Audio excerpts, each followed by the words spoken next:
Hello friends, आप सब लोग कैसे हैं। नई नई वीडियोस को देखने के लिए आप चैनल को सब्सक्राइब कीजिए। आज हम करेंगे चैप्टर नंबर 8 त्रिकोणमिति का परिचय। त्रिकोणमिति को इंग्लिश में ट्रिग्नोमेट्री भी कहते हैं। अब आप यहाँ देखिए, जो ट्रिग्नोमेट्री होती है, ट्रिग्नोमेट्री जो शब्द है ग्रीक भाषा का शब्द है। और ट्रिग्नोमेट्री में जो ट्राई है उसका मतलब है तीन, गौन का मतलब है भुजा, और मीट्रॉन का मतलब है माप। यानी कि तीन भुजाओं की जो माप है उसका अध्ययन करना, वो किसके अंदर आता है, ट्रिग्नोमेट्री के अंदर आता है।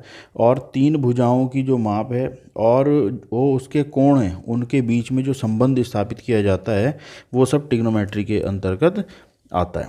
आप यहाँ देखिए, ये कोई हमारे पास ट्राइंगल है, ये हमारे पास कोई ये ट्राइंगल है ए बी सी। ये कोण है इसका 90 डिग्री। ठीक है, ये इसी तरीके से है कि जैसे ये तो आपकी धरती है और उसका ये आधार है। ठीक, ये कोई दीवार है, ये किसका काम करेगी, लंब का। और इस पर ये जो सीढ़ी लगी हुई है, ठीक है, ये आपका आधार है पृथ्वी। और ये क्या है, आपकी पृथ्वी पर कोई दीवार है, धरती पर कोई दीवार है, और दीवार पर आप सीढ़ी लगा दें तो ये क्या बन जाता है, एक तरीके का ट्रायंगल बन जाता है। और ये कोण जो होता है हमारे पास, धरती और दीवार के बीच में कोण जो होता है वो 90 डिग्री का होता है। तो इसमें जो अध्ययन किया जाएगा, ऐसे त्रिभुजों का अध्ययन किया जाएगा जिसमें कोण क्या बनता है, 90 डिग्री बनता है, समकोण बनता है। ठीक है, इसको बोलेंगे हम आधार त्रिभुज के लिए, इसको बोलेंगे हम लंब, और इसको बोलेंगे हम विकर्ण। ठीक है, जो सीढ़ी है वो विकर्ण का काम करेगी, जिस पर सीढ़ी लगी हुई है वो आधार है, और ये क्या है, लंब है। तो इस प्रकार के त्रिभुजों का इसके अंदर अध्ययन किया जाएगा। अब आप ये समझें, इसके अंदर तीन भुजाएं हैं, 1 2 और 3, और तीन ही कोण हैं, ये और ये। ठीक है, थोड़ा सा मैं आपको ये बता दूं, 90 के जो सामने का बनता है हमेशा वो विकर्ण बनता है, या कर्ण भी बोलते हैं। 90 डिग्री एंगल के सामने जो बनेगा उसको हम बोलेंगे विकर्ण या कर्ण। ठीक है, और जो कर्ण होती है वो इस ट्राइंगल की सबसे लंबी भुजा होती है। ठीक है, ट्राइंगल की सबसे लंबी जो भुजा होगी, 90 डिग्री के सामने की जो भुजा है जिसको हम विकर्ण बोलते हैं, वो ट्राइंगल की सबसे लंबी भुजा होगी। ठीक है,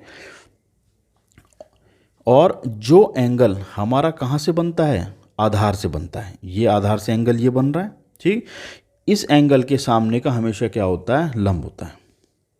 ठीक है, जो आधार से कोण बन रहा, आधार ये है हमारा, आधार से जो सीढ़ी लगाई इस पे जो कोण बना, उस कोण के सामने का लंब होता है, 90 डिग्री के सामने का हमेशा विकर्ण होता है। ठीक है, आपने इसके लिए क्या पढ़ी है, पाइथागोरस प्रमेय। पाइथागोरस प्रमेय, पाइथागोरस प्रमेय आपने क्या पढ़ी है, विकर्ण का वर्ग या कर्ण का वर्ग एक ही बात है, बराबर लंब का वर्ग प्लस आधार का वर्ग। ये आपने क्या पढ़ी है, पाइथागोरस प्रमेय। ठीक है, इस पाइथागोरस प्रमेय का बार बार आपको जो है यूज़ होता रहेगा। ठीक होगी बात। अब इस पाठ के अंतर्गत हमने करना क्या है, त्रिकोणमिति का परिचय है। इस पाठ के अंदर हमें क्या करना है, जो आपके पास भुजाएं हैं और कोणों में अनुपात आपको ज्ञात करना है। ठीक है, त्रिकोणमितीय अनुपात आपको ज्ञात करना है। जैसे त्रिकोणमितीय अनुपात में क्या क्या आते हैं, sine theta, cos theta, tan theta. ठीक है जी, फिर टेन का उल्टा कॉट थीटा, कॉसेक थीटा और सेक थीटा, ये सारे।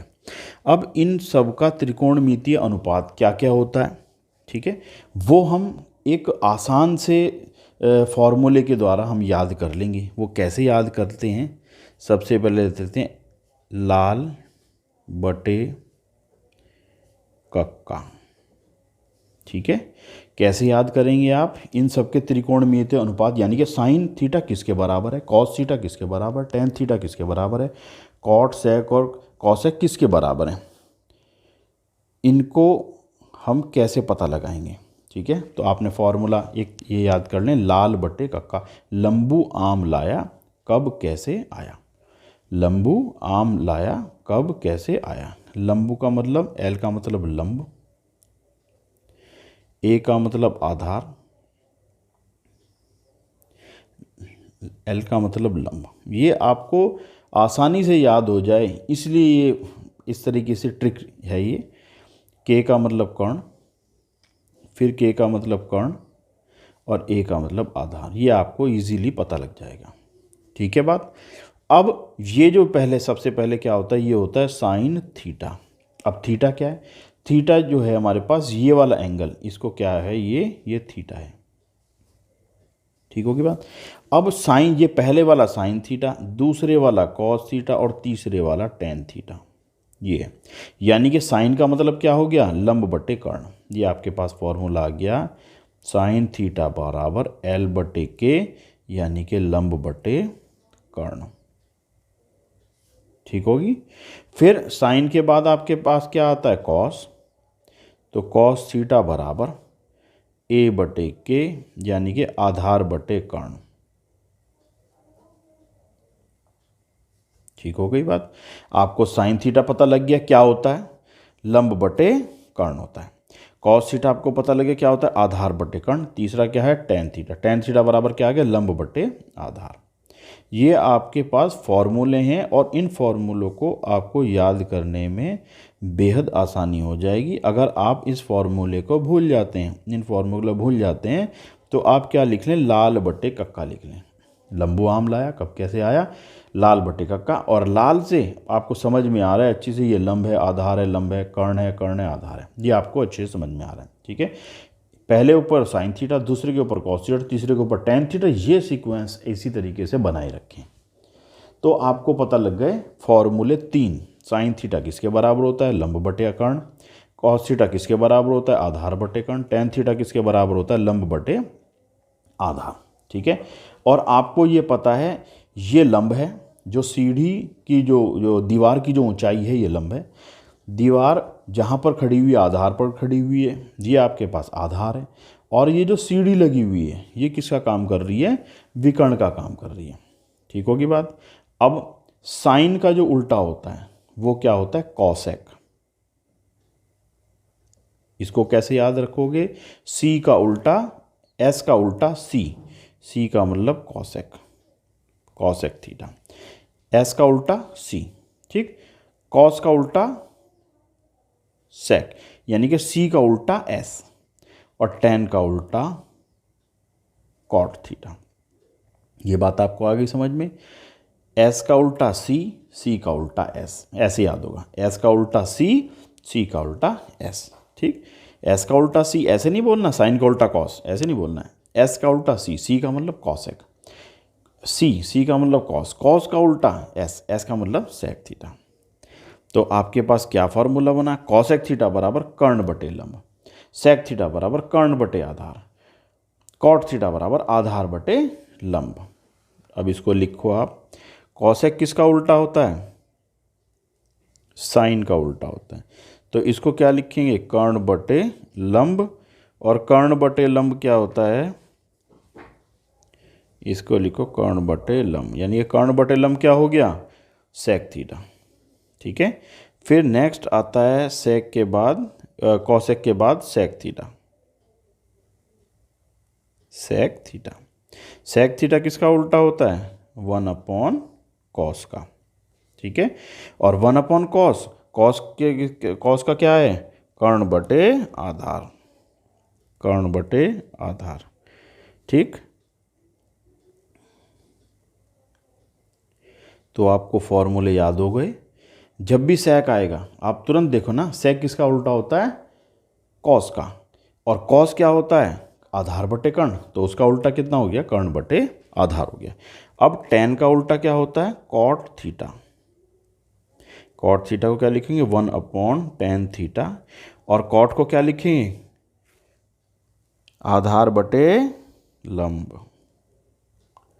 यानी कि आ गया आधार बटे लंब। ठीक है। तो ये सारे त्रिकोणमितीय अनुपात कहलाते हैं। Sine theta, cos theta, tan theta, sec theta, cosec theta, cot theta, ये सारे त्रिकोणमितीय अनुपात कहलाते हैं। मैंने आपको ये फॉर्मूले भी स्पष्ट कर दिए हैं कि sine theta, cos theta, tan theta आपको कैसे याद होंगे। Cosec theta, sec theta, cot theta आपको कैसे याद होंगे, ठीक है। ये इसका उल्टा होता है, ये इसका उल्टा होता है, ये इसका उल्टा होता है। या आप कह सकते हैं साइन का उल्टा कॉसेक होता है, कॉस का उल्टा सेक होता है, टेन का उल्टा कॉट होता है, या कॉट का उल्टा टेन होता है, सेक का उल्टा कॉस होता है और कॉसेक का उल्टा साइन होता है, ठीक है।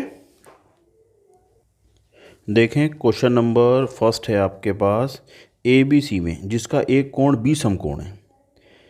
अब आप सॉल्यूशन देखिए क्या कहता है। ये आपके पास ये ट्राइंगल है, ट्राइंगल में ये ए है, ये बी है, ये सी है। इसने क्या कहा, आपके पास बी कैसा है, 90 डिग्री है, समकोण है, बी समकोण है। ए बी इसने कहा 24 सेंटीमीटर है और बी सी 7 सेंटीमीटर है। तो निम्नलिखित के मान ज्ञात कीजिए। ए एंगल ये वाला है, बी एंगल ये वाला है और सी एंगल ये वाला है, ठीक है। एक बार आपने एंगल ए में का लिए निकालना है, एक बार एंगल आपने सी के लिए निकालना है। तो आपके पास ये ट्राइंगल है ए बी सी, समकोण त्रिभुज है। इसके लिए ये आपको क्या पता है, ये आधार है, ये आपको लंब पता है और ये क्या है, विकर्ण। तो दो चीज़ पता है, विकर्ण नहीं पता। तो आप क्या करेंगे, पाइथागोरस प्रमेय लगाएंगे और पाइथागोरस प्रमेय की सहायता से आप क्या ज्ञात करेंगे, सबसे पहले विकर्ण ज्ञात करेंगे। तो लेंगे, सबसे पहले लिखो समकोण त्रिभुज ए बी सी में, ठीक है।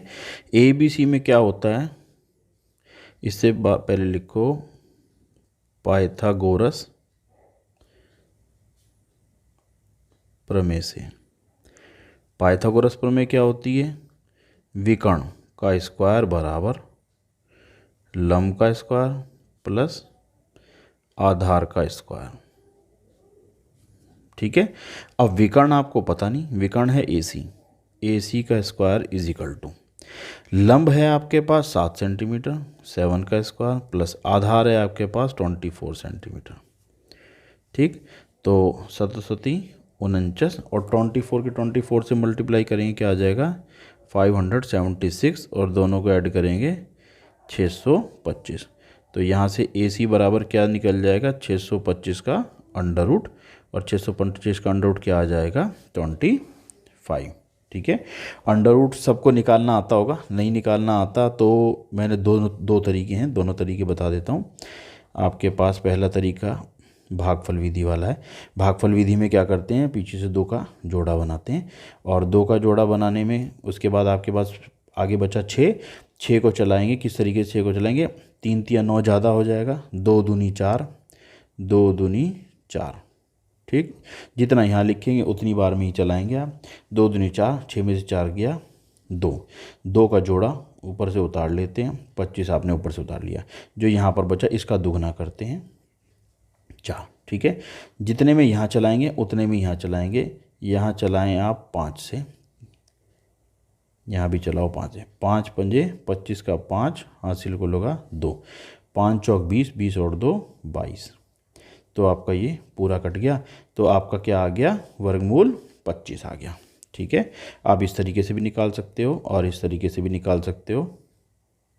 किस में चलाएंगे, चूँकि लास्ट में 5 आ रहा है तो 5 में चलेगा, 5 1 जा 5, ठीक। और यहाँ से 1 बचा, ये बच गया 2, 5 2 जा 10, 12 था 2 में चल गया, 5 2 जा 10, 2 बचा, 5 5 जा 25, फिर 5 में चलाओ, 5 2 जा 10, 5 5 जा 25, फिर 5 में चलाओ, 5 5 जा 25, फिर 5 में चलाओ, 5 5 जा 25। तो ये 2 का जोड़ा, ये 2 का जोड़ा, ठीक है। इन 2 के जोड़े में से एक बाहर लिया आपने, इन 2 के जोड़े में से एक बाहर लिया 5, 5 5 जा 25, 25 इसका क्या आ गया, वर्गमूल आ गया 625 का। तो वर्गमूल निकालने के 2 तरीके मैंने आपको दोनों तरीके बता दिए। तो ए सी क्या निकल गया आपके पास, विकर्ण निकल गया, विकर्ण। आपको विकर्ण बराबर कितना पता लग गया, 25। अब आपने वैल्यूज़ किसकी निकालनी है, सबसे पहले फर्स्ट पार्ट है, फर्स्ट पार्ट कितना है, साइन ए की वैल्यू निकालनी है और किसकी वैल्यू निकालनी है, कॉस ए की, ठीक है। साइन ए का वैल्यू आपको क्या पता है, लाल बटे कक्का से लंब बटे कर्ण, क्या पता है आपको, लंब बटे कर्ण। अब आपको लंब की वैल्यू कितनी पता है, 7 और कर्ण की वैल्यू कितनी पता है, 25, ठीक। ऐसे ही कॉस क्या है, कॉस होता है आधार बटे कर्ण, आधार बटे कर्ण। आधार कितना पता है आपको 24, कर्ण कितना पता है आपको 25। तो ये दोनों आंसर हो गए इसके। ठीक है, अब सेकंड पार्ट में क्या था आपका, सेकंड पार्ट में निकालना था साइन सी और कॉस सी। ये आपको सेकंड पार्ट में निकालना था। साइन सी फिर वही बात, साइन की वैल्यू क्या होती है लंब बटे कर्ण, और कॉस की वैल्यू क्या होती है आधार बटे कर्ण, इसमें कोई चेंज नहीं है। ठीक है, साइन की वैल्यू होती है लंब बटे कर्ण, कॉस की वैल्यू होती है आधार बटे कर्ण, इसमें कोई चेंज नहीं है। अब आप ये बात समझ लें कि अब आपने लेना है एंगल सी के लिए, क्या लेना है एंगल सी के लिए, और आपके पास हमेशा क्या होता है एंगल के सामने का क्या होता है आपका, ये एंगल कौन सा बन रहा है, एंगल कौन सा बन रहा है ये, अब इसके अंदर सी है तो सी के लिए ये है आधार। अब आधार सी के, क्योंकि हमेशा जो कोण बनेगा आधार से बनता है। ठीक है, जैसे आपने ये लिया था, इसमें अंदर आधार कौन सा था ये था, और आधार से कोण बन रहा था ए के सामने का क्या था लंब था। ठीक है, 90 के सामने का हमेशा विकर्ण होता है। अब आपके पास ये एंगल है, इस एंगल के सामने का ये हो जाएगा लंब, तो लंब की वैल्यू तो अब सी के लिए लंब हो जाएगा 24 और आधार हो जाएगा 7, कर्ण 25 ही रहेगा। ठीक है, तो आप क्या लिखोगे लंब कितना हो जाएगा 24 और कर्ण रहेगा 25 ही। तो ये आ गया आपके पास आंसर। फिर सी के लिए आधार कौन सा हो जाएगा, ये सी है, सी के लिए आधार कौन सा है 7 सेंटीमीटर। सी है, सी के लिए आधार कौन सा हो जाएगा 7 सेंटीमीटर, और विकर्ण या कर्ण एक ही बात है, कर्ण रहेगा आपके पास 25 सेंटीमीटर। ठीक है, तो इस प्रकार से आप त्रिकोणमितीय अनुपात ज्ञात करेंगे। साइन कॉस टेन जितने भी होंगे, जौन सा भी पूछा जाएगा वो त्रिकोणमितीय अनुपात आप ज्ञात करेंगे, पर जो एंगल होगा उसका विशेष ध्यान रखेंगे। ठीक है, एंगल के सामने का हमेशा क्या होता है लंब होता है। देखो ये एंगल है, एंगल के सामने का हमेशा लंब होता है। ठीक है, 90 डिग्री के सामने का विकर्ण होता है, और एंगल जहाँ से बनता है वो हमेशा क्या मानते हैं हम आधार मानते हैं। तो इस बात का विशेष ध्यान रखेंगे। नेक्स्ट क्वेश्चन दिया हुआ है क्वेश्चन नंबर 2। ये आपके पास चित्र दिया हुआ है पी क्यू आर, ये हमारे पास प्रश्न में दिया हुआ है, और आपने मान क्या किसके ज्ञात करना है tan पी और cot आर का मान आपने ज्ञात करना है। तो किस तरीके से ज्ञात करेंगे, आप चित्र में सबसे पहले देखिए, आपको क्या पता है लंब पता है, ठीक, और आपको क्या पता है विकर्ण पता है, आपको क्या नहीं पता आधार नहीं पता। ठीक है, ये ट्राइंगल कैसा है 90 डिग्री का है, तो सबसे पहले आप आधार पता कीजिए, उसके बाद ये सारे काम होंगे। तो सबसे पहले लेंगे हम समकोण त्रिभुज पी क्यू आर में। ठीक है, आपके पास पाइथागोरस प्रमेय से पाइथागोरस प्रमेय क्या कहती है, विकर्ण का वर्ग बराबर लंब का वर्ग प्लस आधार का वर्ग। ठीक है, आप इसको ये भी कह सकते हैं पी आर का square is equal to P Q का स्क्वायर और प्लस क्यू आर का स्क्वायर, ये भी बोल सकते हैं आप इसको। ठीक है, अब आप विकर्ण की जगह रखेंगे 13 का स्क्वायर, पी क्यू की जगह रखेंगे 12 का स्क्वायर, क्यू आर आपको निकालना है, यानी कि आधार आपको निकालना है। ठीक है, इसे ले जाओगे इधर, तो आधार का स्क्वायर क्या आ जाएगा, आधार का स्क्वायर या क्यू आर आप जो भी मर्जी लिख लें।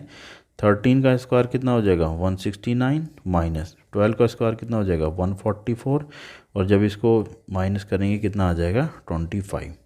तो यहाँ से आधार बराबर कितना आ जाएगा √25, और 25 का अंडर रूट कितना होता है 5। ठीक है, तो आधार आ गया आपके पास 5 सेंटीमीटर, तो ये आके आपके पास 5 सेंटीमीटर। ठीक है, अब आपने वैल्यू किसकी निकालनी है,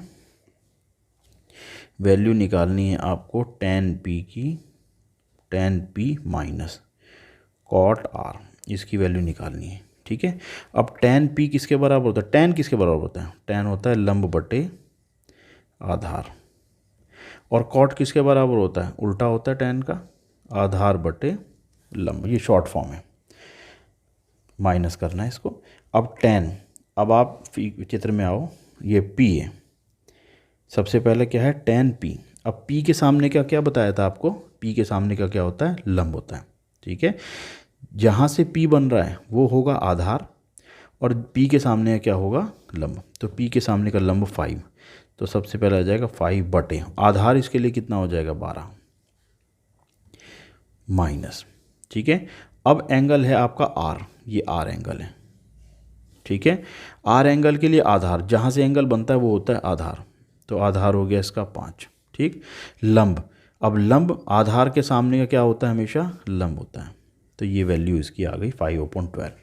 अब 5/12 से 5/12 कटा तो कितना आ गया 0, तो इसकी value tan P minus cot R की वैल्यू कितनी आ गई, 0 आ गई। तो फ्रेंड्स आपको क्वेश्चन समझ में आ रहे होंगे, और अगर आपको थोड़ी सी कहीं दिक्कत होती है तो दोबारा से आप वीडियो चला करके देखिए, तो आपको अच्छे से समझ में आ जाएगा। और इसी तरीके से नई नई वीडियो देखने के लिए हमारे चैनल को सब्सक्राइब कीजिए, लाइक कीजिए एंड कमेंट कीजिए। Thank you.